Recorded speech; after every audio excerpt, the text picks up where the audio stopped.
Hi friends, అందరికీ నమస్కారం. Friends, భారత్లో భూకంపం తీవ్ర భయంలో ప్రజలు. అసలు ఎక్కడ వచ్చింది ఏంటి, ఏ ఏ ఏ స్కేల్లో ఈ భూకంపం అయితే రావడం జరిగిందో ఒకసారి అయితే తెలుసుకుందాము. వీడియో పూర్తిగా చూడండి, అలాగే తప్పకుండా లైక్ చేయండి. మరిన్ని అప్డేట్స్ కోసం ఛానల్ని సబ్స్క్రైబ్ చేసుకోండి. ప్రభుత్వం నుంచి వచ్చే ముఖ్యమైన అప్డేట్స్ అన్ని కూడా మన ఛానల్ ద్వారా మీకు ప్రతిరోజు తెలియచేయడం జరుగుతుంది. ఇంకా వివరాల్లోకి అయితే వెళ్ళిపోదాము. ఢిల్లీని వణికించిన భూకంపం, ఉలిక్కిపడ్డ ప్రజలు.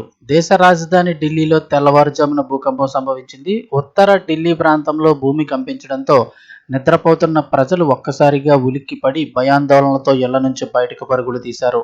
అయితే రిక్టర్ స్కేల్పై ఇది పెద్ద భూకంపం ఏమీ కాదు. రిక్టర్ స్కేల్పై భూకంప తీవ్రత 2.9గా నమోదైనట్లు నేషనల్ సెంటర్ ఫర్ సెస్మాలజీ వెల్లడించింది.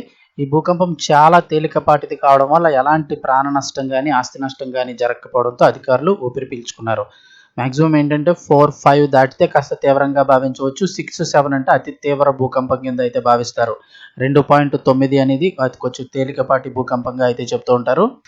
ఢిల్లీ భూకంప పరంగా అత్యంత సున్నితమైన ప్రాంతాల్లో ఒకటి. భారతదేశ భూకంప విపత్తు వర్గీకరణ ప్రకారం ఢిల్లీ సిస్మిక్ జోన్ 4 కింద అయితే వస్తుంది. అంటే ఇది ఓ మోస్తరు నుంచి అధిక భూకంప ప్రమాద ప్రాంతంగా ఉన్న ఈ ప్రాంతంగా అయితే పరిగణించబడుతుంది.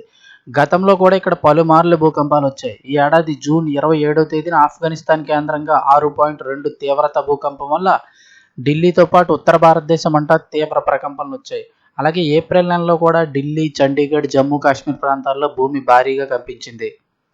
ఇక నేషనల్ సెంటర్ ఫర్ సిస్మాలజీ ప్రకారం ఎన్సిఎస్ ప్రకారం ఢిల్లీ ఎన్సీఆర్ నేల కింద 3 ప్రధాన భూకంప ఫాల్ట్ లైన్లు ఉన్నాయి. భూమి అంతర్భాగంలో ఈ ఫాల్ట్ లైన్ ఉన్న ప్రాంతాల్లోనే భూకంప కేంద్రాలు ఏర్పడతాయి.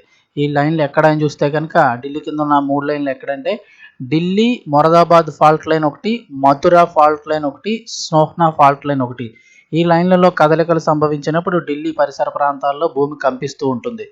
భూగర్భ శాస్త్రవేత్తల ప్రకారం భూకంపాలు రావడానికి ప్రధాన కారణం భూమి లోపల ఉండేటువంటి టెక్టానిక్ ప్లేట్ల మధ్య జరిగే తీవ్రమైన కదలికలు, రాపిడి. ఇవే కాకుండా ఉల్కలు పడడం, అగ్నిపర్వతాలు బద్దలవడం, గనుల్లో జరిపే భారీ విస్ఫోటనాలు, అణుపరీక్షల వల్ల కూడా భూమి అప్పుడప్పుడు కంపిస్తూ ఉంటుంది. ఈ భూకంపాల తీవ్రతను కొలవడానికి రిక్టర్ స్కేల్ను ఉపయోగిస్తారు. ఢిల్లీ జోన్ 4లో ఉండడం వల్ల ఇక్కడ నిర్మించే భవనాలు భూకంపాలను తట్టుకునేలా ఉండాలని అయితే నిపుణులు సూచిస్తూ ఉన్నారు.